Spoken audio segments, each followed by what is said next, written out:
Hypersensibilité 2. À travers une expérience de mort imminente, la mort est présente. Mais nous avons toujours eu la mort autour de nous. C'est pas une question d'être défaitiste. La mort fait partie de l'existence. La science, plus tard, va découvrir que la mort, on l'a un petit peu, je vais dire... comment je pourrais dire un peu poussé. La science essaye de réparer ses erreurs. À travers cette expérience, la mort, on veut surtout croire en l'existence d'une vie après la mort, ce qui est tout à fait logique.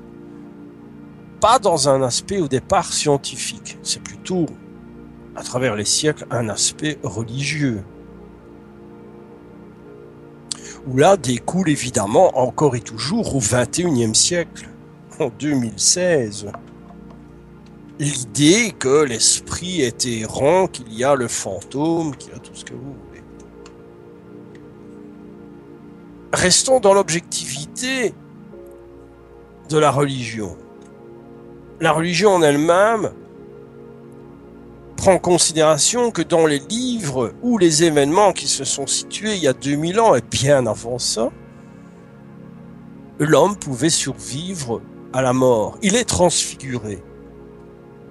Alors oui, quand on est jeune, on voit les photos pieuses où l'individu est transparent, c'est très relatif à l'imagerie du fantôme, ou encore cette auréole qui est présente, qui relève du symbolisme de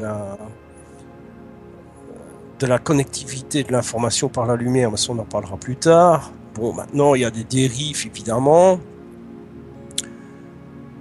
Ensuite, il y a l'Esprit Saint, donc c'est directement, selon la transfiguration, on a aussi donc des éléments et des informations qu'on ne pouvait pas imaginer avoir. Nous sommes là dans un phénomène où les informations sont directement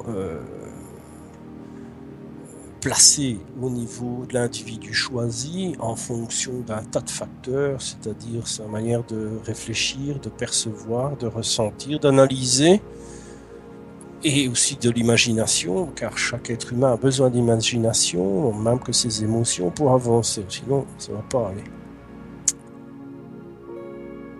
La mort, donc, est une image aussi que nous pouvons percevoir dans un changement. Un changement où le corps disparaît et dont la pensée survit. Cette pensée survit. Sinon, Alain Kardec et ceux qui font du spiritisme auraient tort. Car cette pensée, évidemment, j'en ai déjà parlé avec l'équipe, évidemment, principe du spiritisme, eh bien, la personne qui je vais contacter est décédée. Je crois que tout le monde connaît le spiritisme, enfin bon, on va un petit peu quand même rappeler, pourquoi pas. Donc là, j'ai la personne qui est décédée. et je lui pose une question, moyennement réponse. S'il a son GSM de l'autre côté pour me répondre. Bref, je blague, mais donc, je pose une question. Voilà, j'ai d'abord, par exemple, choisi ma grand-mère et je vais lui poser une question. On va dire sa mamie. Est-ce que tu te rappelles de ceci quand j'étais petit? Et paf, j'ai une réponse. Oui, je me rappelle d'un événement, et ainsi de suite, et ainsi de suite. Il est clair donc que comme moi j'ai formulé en tant qu'être vivant, j'ai formulé une pensée qui est évidemment formulée verbalement, et je reçois évidemment avec un moyen de communication extrêmement barbare, le verre, le Ouija, enfin tout ce que vous voulez, mais concrètement, laissons les appareils de côté, mais j'ai quand même un retour de pensée, ce qui veut dire que cette pensée est présente. C'est là où il faut chercher plusieurs choses. Est-ce que cette pensée est formulée dans un espace-temps ou un temps déterminé et fixe? Ça, c'est ce qu'on va trouver plus tard. Ce qui veut dire qu'il y a toujours ce dialogue. Là, restons sur pensée à pensée. Je salue ceux qui ont écouté la conférence justement sur le phénomène de télépathie. On n'a pas encore eu l'occasion de le mettre sur YouTube. Pourquoi? Parce que il y a tout un travail qui doit se faire. Enfin, bref, la réponse vient donc de ma grand-mère. Nous sommes là donc certains qu'au-delà de la mort, il y a une forme de pensée. Cette pensée est une réponse à ma question. Mais je ne suis pas certain que c'est ma grand-mère que j'ai. On peut dire que la réponse est peut-être sortie de mon imagination ou de mon subconscient au niveau de mon enfance, ou grâce à ça, comme un petit phénomène parallèle à l'hypnose, je sors moi-même les réponses. Il y a des petits malins qui jouent là-dessus, on est d'accord. Ou encore, que sais, j'en ai encore parlé hier, ou des gens, voilà, je vais faire ceci, cela, je sais ceci, cela. Et ils ont été sur Internet. Maintenant, avec les réseaux sociaux, je pense qu'il y a une facilité de trouver quand même des petits renseignements. Et ça, j'avais vu une fois une vidéo là-dessus où c'était des gens qui allaient dans une tente, je sais pas pour ceux qui l'ont vu, et puis les gens étaient étonnés que le gars il savait tout, et 10 derrière qui allaient voir sur Internet, enfin un tas de trucs comme ça. Bref, toujours une forme de manipulation. L'objectif, en fait, c'est de trouver quelle est cette fréquence permet à la personne décédée de remonter à nous, de comprendre la question et de nous répondre. Parce que là, il y a un stress. Moi, en tant qu'être vivant, j'ai tout mon mécanisme, on va dire, si je peux m'exprimer comme ça, au niveau du cerveau, qui formule tout ça.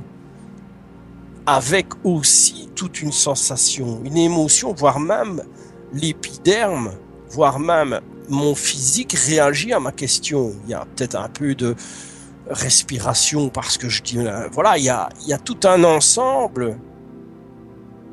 Est-ce que vous comprenez ce que je veux dire? Quand je pose ma question, je formule évidemment ma question dans ma tête, mon corps réagit, et de l'autre côté,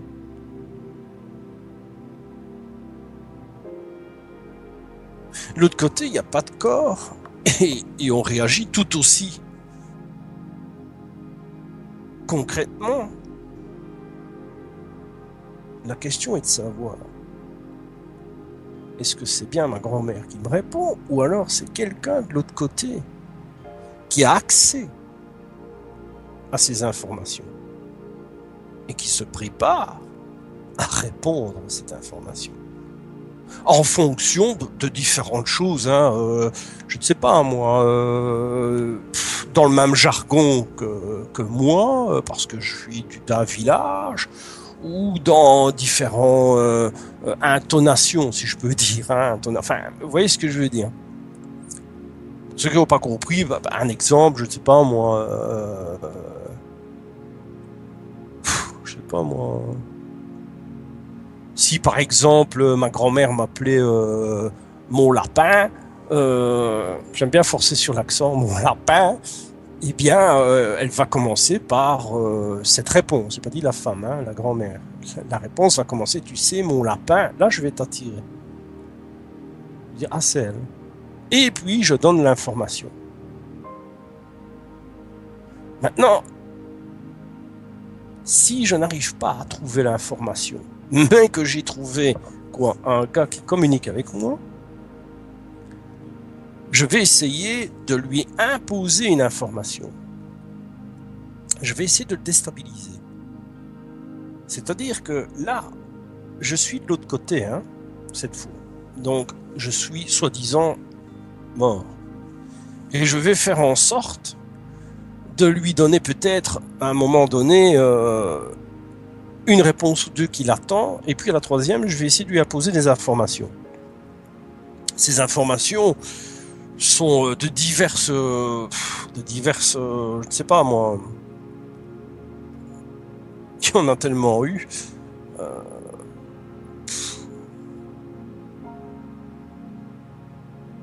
Il y a tellement d'exemples que j'hésite à en donner.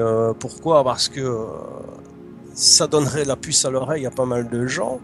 Mais disons que je donne une information, attention, sur un champ vibratoire à un tel, il y a possibilité de modifier ceci et cela dans le temps. Moi, je le donne à celui qui me communique, qui essaye de communiquer avec moi. Bon, maintenant, si c'est un gars comme monsieur, madame, tout le monde, ou qui a bu un petit verre et qui épate les amis, et que je vois qu'il comprend rien, mais je vais peut-être aussi émotionnellement, même si mon corps est là ou pas là, m'énerver et faire en sorte qu'il se passe des phénomènes sur lui ou chez lui. Il y a encore beaucoup de choses à apprendre là-dessus. La mort peut être donc, hormis l'aspect religieux et tous ces cinémas, peut être une porte. La mort maintenant de nos jours, vous le savez, est une banalité. Le respect de la mort est un peu plus difficile. On regarde les vidéos, on regarde les films, on regarde la TV, on regarde les médias, la mort est présente partout, elle est banalisée, comme ça, ni vue ni connue.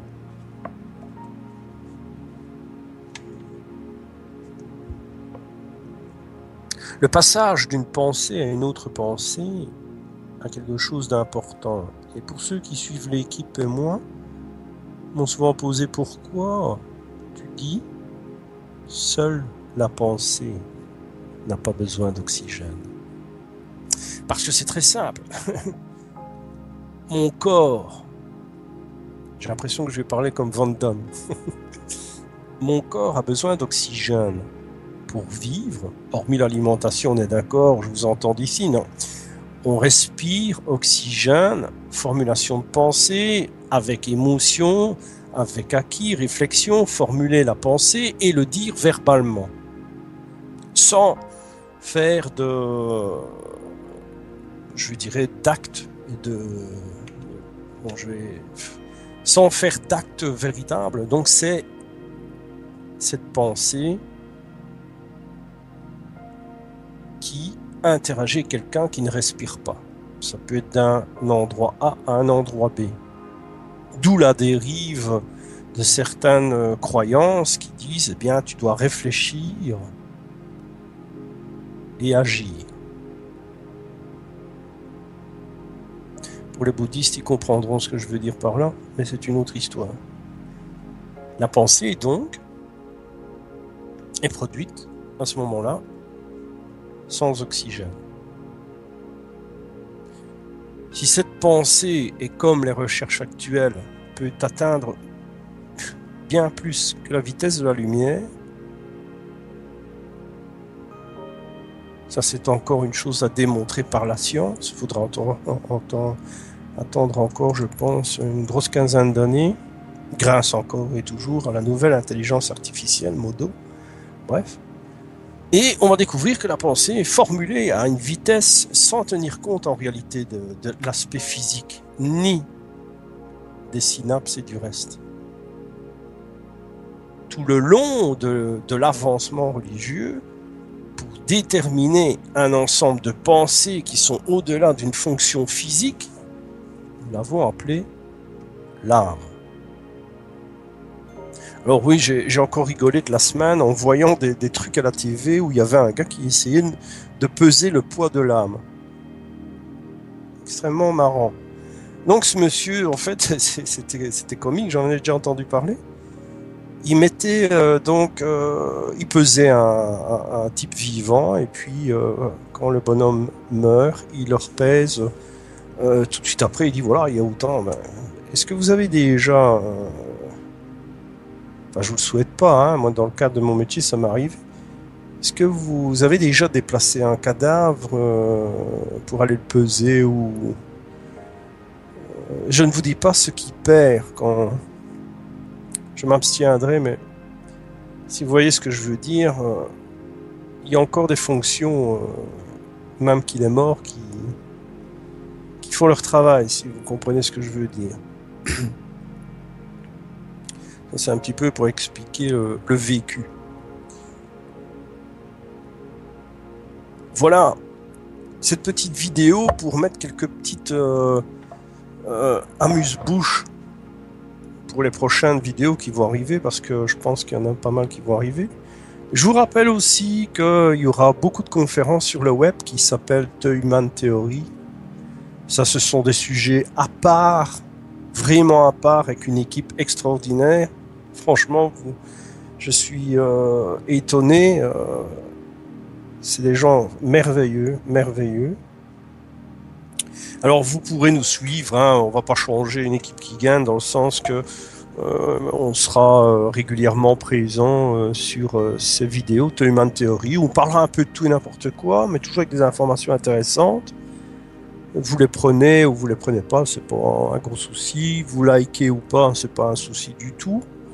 C'est pas l'objectif. L'objectif pour moi, c'est vous de faire comprendre ce qui va vous arriver. C'est tout. Le reste, niveau financier ou je sais pas, je laisse ça aux autres. Vous savez, la vie, les intuitions, les émotions, ça se monnaie pas. Ça.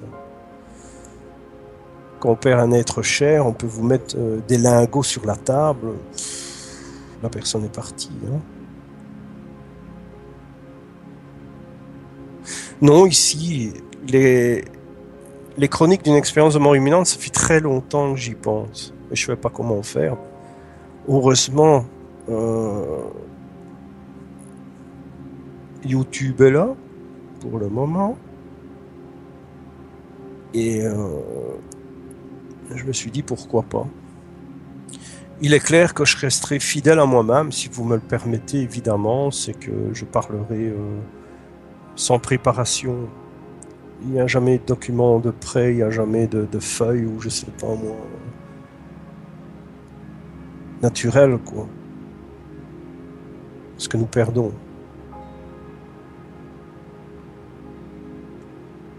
Voilà, cette petite vidéo pour vous expliquer. Je reviendrai bien sûr avec pas mal de choses. Une dernière chose, surveillez quand même. Allez, une petite info, allez. Surveillez quand même le nord de la France. Faites-moi plaisir. À très bientôt pour une autre vidéo. Et j'espère qu'elle vous plaise. C'est vrai qu'il n'y a rien de préparé, c'est comme ça, sur le vif. Il y a des gens qui aiment, il y a des gens qui préfèrent les grands jeux de lumière, ou je ne sais pas, moi, pourquoi pas. Si vous avez envie de liker, mettre le pouce, enfin, comme dans l'arène, dans les cirques de Rome, pourquoi pas. Mais vous savez, hein, la vie est un cirque. Un vaste cirque où on jette les lions, les chrétiens ou tous ceux qui se révoltent, qui s'interrogent. Et puis, quand ils rentrent un peu dans les rangs, disons oui, en effet, il y a les anges, il y a la lumière, il y a, enfin, il y a un peu tout. Je ne critique pas loin de là. Ben, alors on met un pouce, comme si on est tout autour de ce cirque en regardant les autres. Rien n'a changé, hein. Je n'ai pas, ni vous non plus, l'antidote contre la stupidité humaine. Il n'y a que la terre, la nature, qui est l'antidote. Elle se prépare à la donner, ça j'en suis certain. Quand je vous ai dit une dernière chose sur les 4 prochaines années, surtout en Europe, les fissures commenceraient à ressortir. Malheureusement, pour tous ceux qui ont perdu leurs emplois, leurs usines, ce n'est que le début. Le temps. Encore et toujours le temps. Lui qui est fixe me donnera raison. À bientôt.